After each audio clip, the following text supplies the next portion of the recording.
Shalom saudaraku dalam Tuhan. Saudara Ustaz Abdul Somad pernah mengatakan bahwa di atas salib ada jin kafir. Mari kita melihat cuplikan video.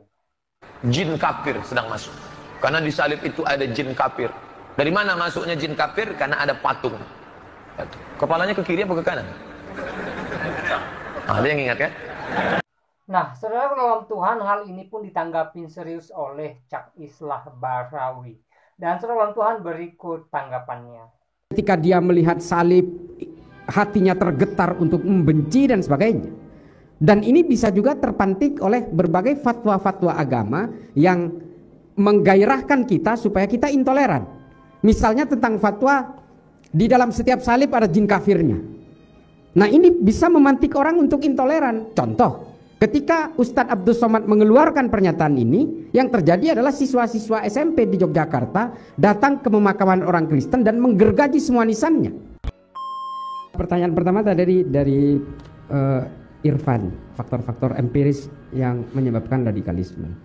Jadi sebenarnya gini, kalau kita mau berbicara tentang terorisme sebagai tahap akhir, sebagai the last resort dari berbagai aksi-aksi yang sebenarnya tidak nyaman, itu diawali dari intoleran dulu memang. Dari sikap-sikap intoleran inilah kemudian yang membuat orang itu menjadi radikalis, menjadi orang-orang yang berusaha untuk eksklusif. Nah, setelah dia menjadi seorang radikalis, dia akan mewujudkan itu dalam bentuk-bentuk kebencian, ketidaksukaan, dan penghakiman terhadap orang lain yang kita kenal dengan tahapan ekstremis. Nah, ketika sudah mulai ekstremis, dia kemudian muncul keinginan-keinginan untuk mencelakakan orang lain, baik secara psikologis maupun secara fisik. Ini yang disebut dengan terorisme. Nah, terorisme ini adalah the last resort dari rangkaian-rangkaian itu. Semua diawali dari intoleransi. Nah, inilah penyebab-penyebab yang paling awal sebagai the milestone dari istilahnya tahap awal, embrio awal dari tahapan terakhir yang bernama terorisme ini adalah intoleran dulu. Dia nggak suka.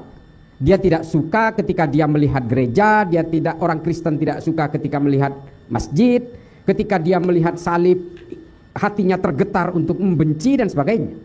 Dan ini bisa juga terpantik oleh berbagai fatwa-fatwa agama yang menggairahkan kita supaya kita intoleran. Misalnya tentang fatwa di dalam setiap salib ada jin kafirnya. Nah, ini bisa memantik orang untuk intoleran. Contoh, ketika Ustadz Abdul Somad mengeluarkan pernyataan ini, yang terjadi adalah siswa-siswa SMP di Yogyakarta datang ke pemakaman orang Kristen dan menggergaji semua nisannya. Sangat simpel, tapi aksi intoleran bisa kemudian terkonversi menjadi aksi ekstrim pada saat itu juga, tanpa harus melewati tahapan radikalisme dulu. Awalnya intoleran saja karena fatwanya seorang pendakwah, lalu dia kemudian bertindak ekstrim, datang ke kuburan dan menggergaji nisan-nisan salib di situ. Nah, ini yang kemudian menjadi persoalan dari kita hari ini, bagaimana kemudian sikap-sikap intoleran, radikalisme, ekstremisme, dan terorisme itu terbentuk dari berbagai anjuran-anjuran influencing dari para pendakwah. Ini menjadi PR kita semua. Ini terlalu panjang nanti kalau kita bahas karena 16.30 Bang. Oke. Kemudian Andini, jika ada seorang pemimpin yang tidak toleran terhadap bawahannya yang beragama lain. Nah, ini saya terus terang kalau kita lihat ya, saya sedikit ceritalah. Mengapa dulu pada zaman Khalifah Islam, pada zaman Khilafah Islam di Eropa, kepala kepolisiannya itu selalu orang Kristen. Ini nggak ada yang tahu ini pasti. Nama kesatuan kepolisian pada zaman Khilafah Islam di Cordoba, di Toledo, di Granada dan sebagainya itu namanya Kesatuan Al-Haras. Al-Haras ini selalu pemimpinnya adalah Conte. Conte ini orang Kristen. Dari orang Kristen yang ditunjuk oleh gereja pusat. Conte ini. Nah, mengapa kemudian Khalifah ini menunjuk orang Kristen yang justru beragama berbeda dengan dirinya untuk menjadi komandannya penegak hukum, supaya dia tidak berkompromi dalam keimanan ketika dia menegakkan hukum. Nah, itulah justru mengapa kalau kita menemukan pemimpin yang tidak toleran terhadap bawahannya karena berbeda agama, ya ini bukan dari ajaran Islam. Karena Islam itu selalu berbasis meritokrasi. Dan dia memang untuk urusan di luar keimanan, dia tidak boleh berkompromi. Untuk soal iman, kita tidak mengenal kompromi. Memang iya, itu ajaran Islam.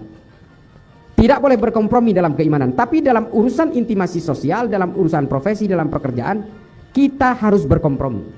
Kalau ada bawahan yang beragama lain, ya harus tetap kita bina, kita ayomi dan sebagainya. Dan kalau itu pemimpinnya berbeda agama dengan kita, ya harus kita hormati. Karena dalam persoalan intimasi sosial, dalam urusan muamalah, Islam itu berbasis meritokrasi.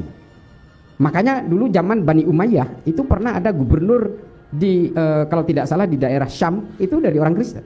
Karena merit. Karena di situ banyak orang Kristen Maronit, lalu gubernurnya ditunjuk dari orang Kristen Maronit. Artinya berbasis meritokrasi. Nah itu ya, ini kita agak sedikit cepat karena nanti ada pertanyaan terakhir dari Prof yang harus saya jawab agak tuntas. Terus dari Hasiatul Jannah, penangkalan radikalisme apakah bertentangan dengan kebebasan akademik dan berserikat? Tentu saja tidak. Tadi kalau saya sih memberikan jawaban, bahkan buku pun tidak boleh. Yang kita bisa berikan adalah penawaran-penawaran tentang proses berpikir, rasionalitas. Terutama dari saya misalnya ini tentang bagaimana mencegah ancaman radikalisme kepada kaum intelektual. Ini kan sifatnya akademis, tidak dogmatis. Kita itu menawarkan hal-hal yang bersifat bukan dogmatis. Karena begini, mengapa kemudian kelompok-kelompok seperti kalian ini mudah terpapar, anak-anak muda seperti kalian ini? Karena kalian masih menganggap bahwa ketika kalian beragama, semua hal yang bersifat agamis itu pasti berbasis dogmatis. Kalian selalu berpikir seperti itu. Bahwa kalau dia dibawakan dengan narasi agama dan diatasnamakan agama, maka itu sifatnya harus diterima, percaya, atau kalau nggak percaya tetap harus percaya. Ini anak-anak muda rata-rata penyakitnya seperti itu, karena saya pernah melewati masa-masa seperti kalian. Ketika mengatasnamakan agama, bahkan kejahatan pun kita anggap paling terhormat. Makanya saya sering mengatakan, kejahatan apapun kalau mengatasnamakan agama akan berkesan terhormat. Karena apa? Karena kita mudah terbuai oleh bajakan-bajakan kesalehan, bajakan-bajakan agamis. Karena apa? Kita menganggap semua hal yang ada dalam agama itu dogmatis. Padahal di dalam agama itu ada sawabit, ada mutaghayyirat, ada ikhtilaf, ada khilafiyah dan sebagainya. Nah, ini yang harus kita sadari bahwa agama itu tidak stagnan. Saudara Penolong Tuhan, sebelum kita lanjut, pastikan share atau bagikan video ini sebanyak-banyaknya supaya menjadi berkat bagi banyak orang. Tak baku. Tafsir-tafsirnya, kita semua hari ini hidup dengan tafsir-tafsir. Kita semua ini hari ini bukan pemeluk agama kita ini. Kita ini adalah pemeluk tafsir-tafsir agama. Coba datang kalau nanti kita kalau umroh, kita di Mekah Masjidil Haram. Cara sholat orang itu beda-beda. Ada yang sendakep, ada yang lurus, ada yang sambil ngangonin anaknya, ada yang sambil netain anaknya sholat. Tahu nggak? Semuanya mengaku Islam itu dan semuanya mengaku benar. Dan mereka hidup dengan tafsirnya masing-masing. Makanya kita semua hari ini hidup dengan tafsir-tafsir sebenarnya. Orang Kristen juga, Hindu juga, Buddha juga. Gitu ya. Lalu kemudian pelarangan membangun rumah ibadah, apa tindakan negara untuk isu seperti ini? Ini sebenarnya undang-undangnya sudah jelas. Sudah jelas semuanya. Ini kadang-kadang negara ini kan memang lemah menghadapi kelompok-kelompok mayoritas terutama. Tapi tindakan terhadap persekusi terhadap pembangunan rumah ibadah ini bukan hanya terjadi terhadap gereja saja. Ketika terjadi kasus Minahasa Utara, orang ingin membangun masjid tapi dilarang oleh lingkungan sekitar karena pemeluk agama Islam di situ sedikit. Ini juga menjadi masalah. Makanya saya bilang, ancaman-ancaman intoleran itu sebenarnya dimiliki oleh siapapun. Ketika dia menjadi mayoritas di satu wilayah, maka dia akan semena-mena juga. Nah, makanya kita seharusnya ya, kalau saya dalam tataran spiritual, kalau bagi saya masih mujur ada orang yang masih mau ingat Tuhan. Meskipun jamaahnya cuma 10 tapi dia ingin membangun gereja di tengah-tengah perkampungan muslim, kalau saya silakan aja, masih untung ada orang yang masih mau ingat kepada Tuhannya. Karena kalau saya ini saya pribadi, silakan kalian bisa berbeda. Ya seperti yang saya katakan tadi, apapun manusianya, apapun agamanya, apapun sukunya, semua diciptakan oleh Tuhan yang sama. Tuhannya sama, ritualnya berbeda-beda, koordinatnya berbeda-beda, iya. Apakah saya menganggap benar agama orang lain? Tentu saja tidak. Agama saya yang paling benar menurut saya. Tapi saya tidak akan menyalah-nyalahkan agama orang lain. Untuk mengatakan istri saya cantik, ya saya pasti akan mengatakan istri saya cantik tanpa harus menjelek-jelekan istri orang lain. Ya, istri saya juga cantik. Nah itu dalam konsep berkeimanannya. Artinya kita sepakat untuk negara harus tegas, kita tidak boleh lemah. Saya kemarin protes ketika Felix Xiao pidato di PLN, bukan karena saya benci kepada Felix Xiao-nya. Kalau negara dijajah oleh kepentingan-kepentingan ideologi yang berbasiskan khilafah, maka suatu saat Pancasila ini akan hilang di tangan negara sendiri. Ini makanya saya protes di situ, bukan karena ajarannya, tidak. Tapi siapapun yang mengganggu kesepakatan bersama yang bernama Pancasila ini, percayalah pada suatu saat nanti negara ini akan tumbang meskipun secara evolusioner, bukan revolusioner. Kemudian Sahrul, ilmu pasti lebih rentan. Nah ini juga saya ingin sampaikan. Setiap bom maker, setiap pembuat bom dalam satu jaringan kelompok teror, ini rata-rata dari mahasiswa eksakta. Semua. Satu-satunya ahli bom nitrogliserin ini juga dari MIPA di UNS. Dan kemarin dari IPB, dari ITB juga banyak yang ditangkap. Di Unbra pun ini dari MIPA. Ini memang menjadi rentan karena apa? Ideologi-ideologi yang berbasis ekstrim dan teror ini hanya menawarkan antara hitam dan putih. That's it. No more offer, no bargain, no less or more. Hanya ini antara hitam dan putih. Kalau kamu tidak ikut saya berarti kamu bukan bagian dari saya. Al-wala wal bara.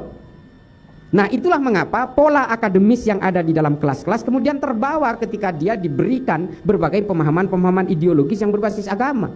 Dia tidak hanya diberi pilihan untuk menjadi abu-abu, tapi hanya diberi pilihan kamu menjadi muslim atau menjadi kafir. Nah, itulah kemudian dia memilih menjadi muslim, muslimnya versi orang lain, dan kepalanya kemudian anchor dan subconscious mindnya itu dicekoki oleh ideologinya, kemudian dia bisa dikendalikan. Hingga akhirnya kemampuan dia dalam ilmu eksak itu dimanfaatkan untuk menjadi bomb maker. Bom maker yang kemarin di bom Astana Anyar itu adalah bom maker untuk kasus Cicendo sebelumnya. Dan dia dikenal sebagai punya bom signature. Kalau di Densus itu ada istilah bom signature, itu adalah ciri-ciri bom yang paling khusus dari setiap bom maker itu ada. Salah satu keahlian dari Agus Muslim yang menjadi pelaku bom bunuh diri Astana Anyar adalah menggunakan pemantik bomnya dengan bohlam center. Macam-macam. Ada yang menggunakan gesekan korek api yang digerus lalu kemudian disatukan dengan gotri dan sebagainya. Jadi setiap bom maker punya bom signature masing-masing. Nah, ini rata-rata, bukan rata-rata, hampir semua itu dari lulusan atau drop out dari ini ilmu eksak. Meskipun bukan hanya bom maker, Zakiyah Aini yang dulu pernah drop out dari Gunadarma dan menjadi pelaku penyerbuan bom Mabes Polri dengan senjata airsoft gun itu juga dari ilmu eksak juga. Jadi ini memang harus hati-hati bahwa memang hidup ini pilihan, tapi bukan juga hitam dan putih. Masih ada banyak warna yang lain. Jadi jangan bawa pola-pola perilaku akademik di kelas kemudian dibawa juga kepada ajaran-ajaran agama yang sifatnya fleksibel dan sangat lentur dan sangat toleran dengan hal apapun. Itu ya. Terus Mas Sahrul dalil tidak ada. Oke. Saya terus terang begini. Saya bukannya tidak tahu dalil, meskipun saya bukan ahli fikih. Jadi kalau setiap saya memberikan penyadaran seperti ini, saya tidak pernah menggunakan dalil. Saya ungkap di podcastnya Buang Akbar kemarin, saya bilang saya memang tidak mau menggunakan dalil. Kalau menggunakan dalil itu nggak ada habisnya. Yang pakai kunut dan yang tidak pakai kunut sama-sama punya dalil. Yang maulidan yang tidak ya, dan yang mengharamkan maulidan punya dalil semua. Kalau kita berdebat soal dalil nggak ada ujungnya. Kalau kita mau berdebat soal ijma ulama, semua ulama punya ijma'nya masing-masing, punya kiasnya masing-masing.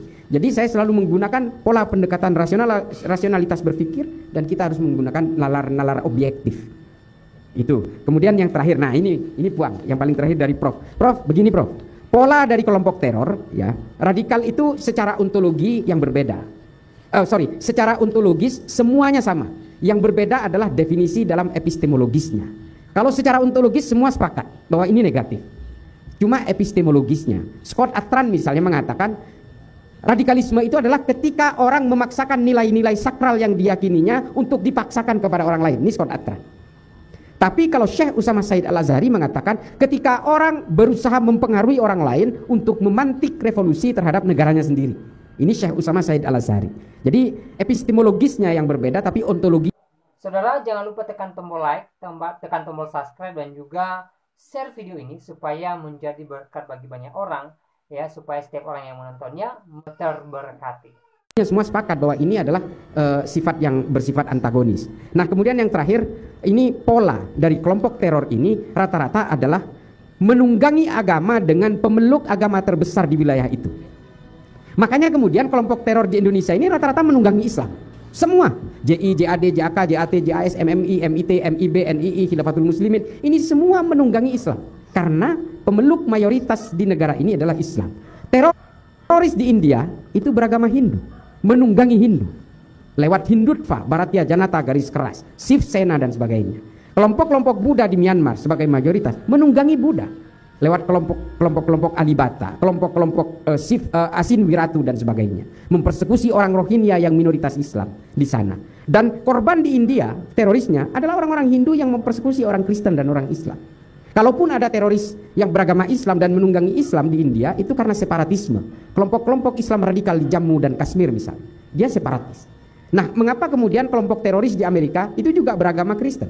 Kelompok-kelompok evangelis, Ku Klux Klan dan white supremacy dan sebagainya. Jadi mereka selalu menunggangi agama dengan pemeluk mayoritas di dalam negara itu. Artinya kalau Densus di Indonesia seolah-olah hanya nangkepin orang Islam ini Islamofobia, bukan, karena memang kelompok teror ini selalu menunggangi agama dengan pemeluk terbesar di sini. Dan itu protesnya sama dengan orang Hindu di India. Kenapa sih yang ditangkap anti teror India ini kok selalu beragama Hindu, kan gitu.